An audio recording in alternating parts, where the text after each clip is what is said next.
Hi, everybody. This is Silvio Canto in Dallas, Texas on Sunday, July the 26th.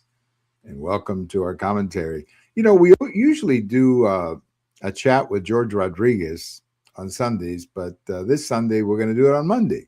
So I invite you to check with us on Monday to talk about the politics of Texas with our good friend from South Texas, longtime conservative down there, George Rodriguez. We're also in the process of uploading or recording an interview with our good friend Barry Castleman, the Prairie editor, and we're going to take a look at the U.S. Senate. That's a real specialty that Barry has had for the years of looking at the U.S. Senate and seeing what is going to happen.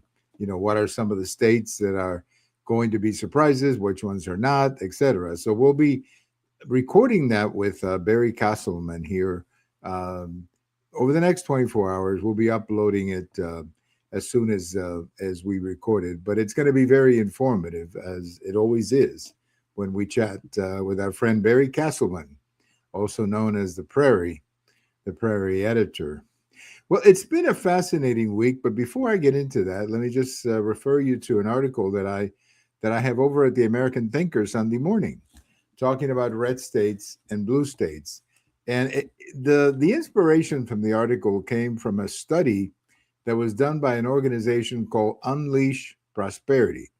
And if you look at the American Thinker article, you'll see a link to that particular study.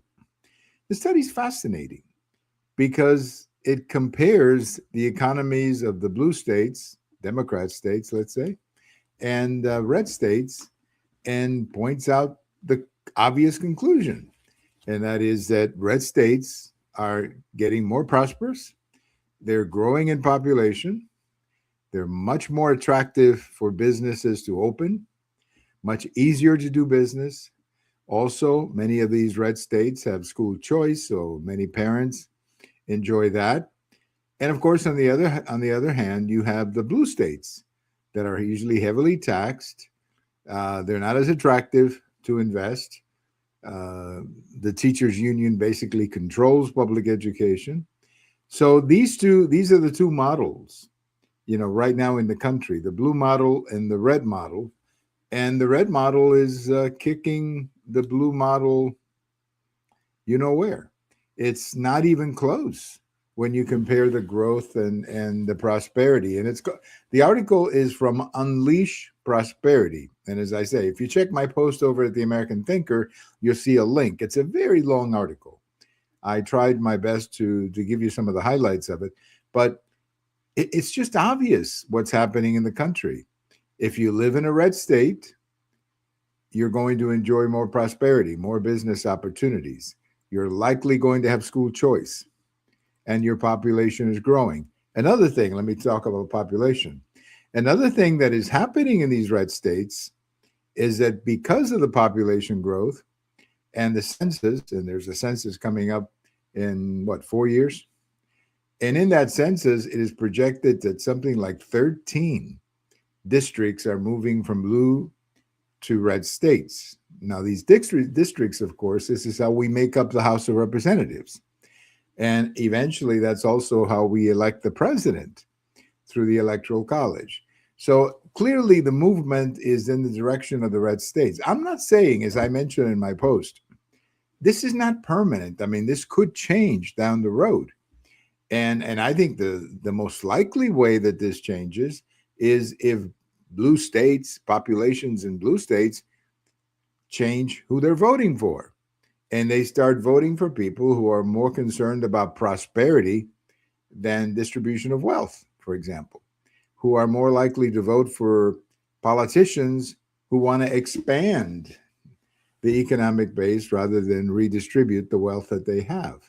So, I mean, it could happen. And as I mentioned in my post, I'm actually hoping that it does happen, because I don't think it's a good idea for the country to have states doing poorly. I don't think that's a good idea, to have states that people are leaving because the economy is not good or the quality of life is not good. I don't think that's healthy for the country to have that kind of a situation. I think it's important for the country to have prosperous states. I mean, every state should be prosperous. Now, they're not all going to be, of course, but you want to have prosperity for the most part in all 50 states, and we don't have that right now. But that's what you want.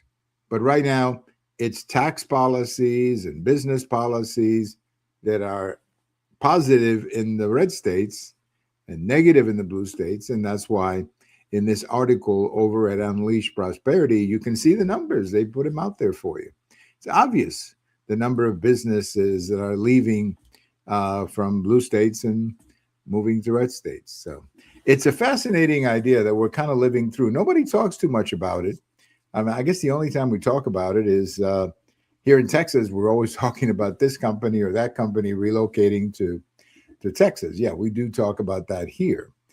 But I'm not sure if other people talk about it as much as we do. But it's happening out there. It's happening out there on the economy and with the population. So check out my post over at the American Thinker about red and blue. I think you'll find it interesting.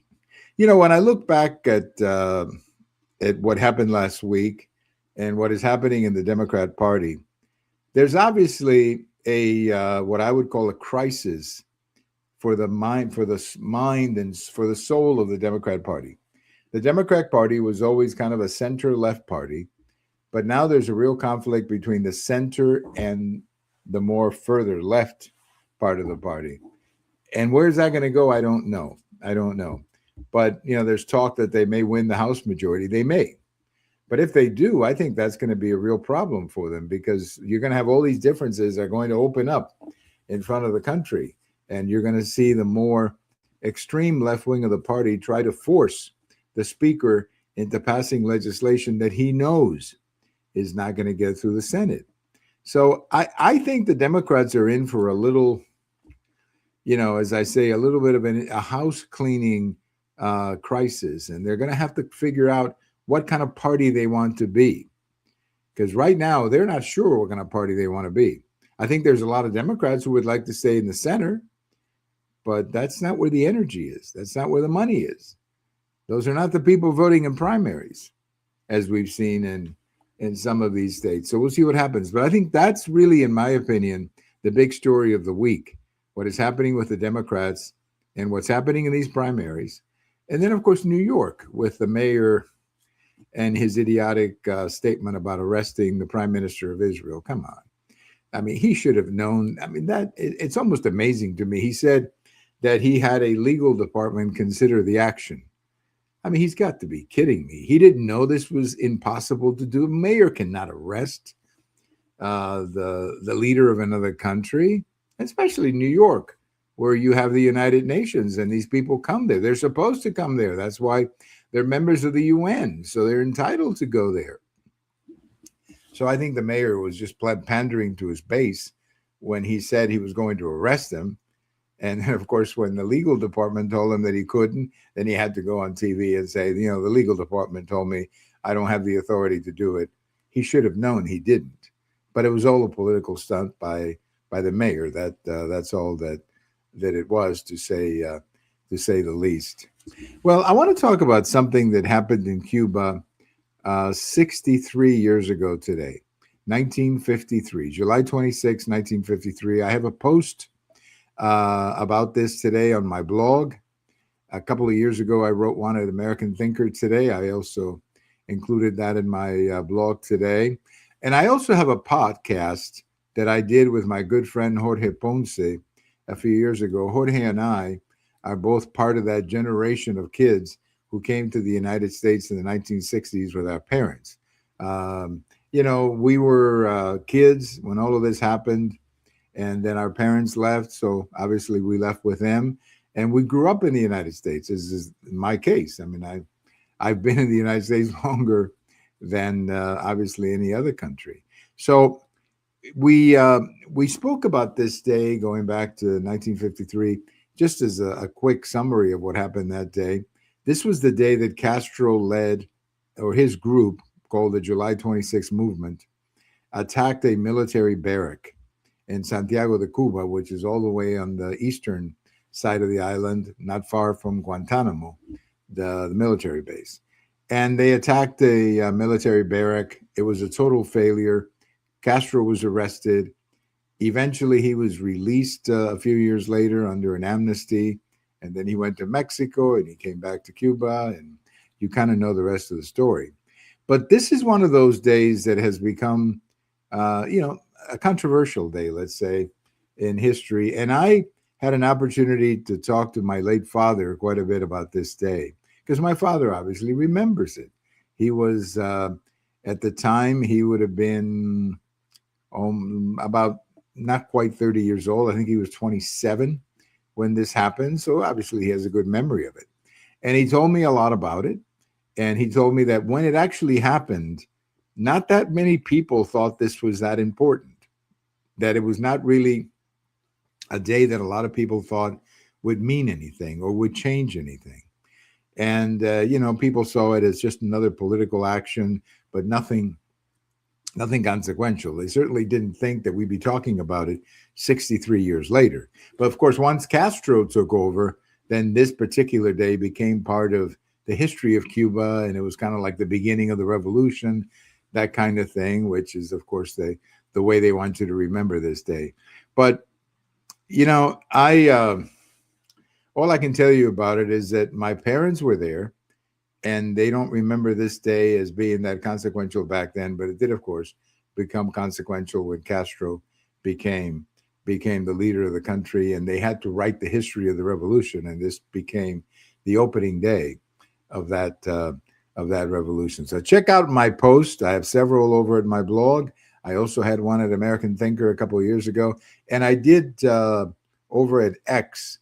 I posted the podcast that I did with my friend Jorge Ponce, where both of us look back at this day from the perspective of a couple of kids who grew up in the United States and heard all these stories from our parents about this day in 1953. Interesting bit of Cuban history there. Check out the podcast that I did with him. And as I say, it's in my blog, and it's also available over at X, where I post as well. Thank you for listening. This is Silvio Canto in Dallas, and we'll talk to you later. Bye-bye, everybody.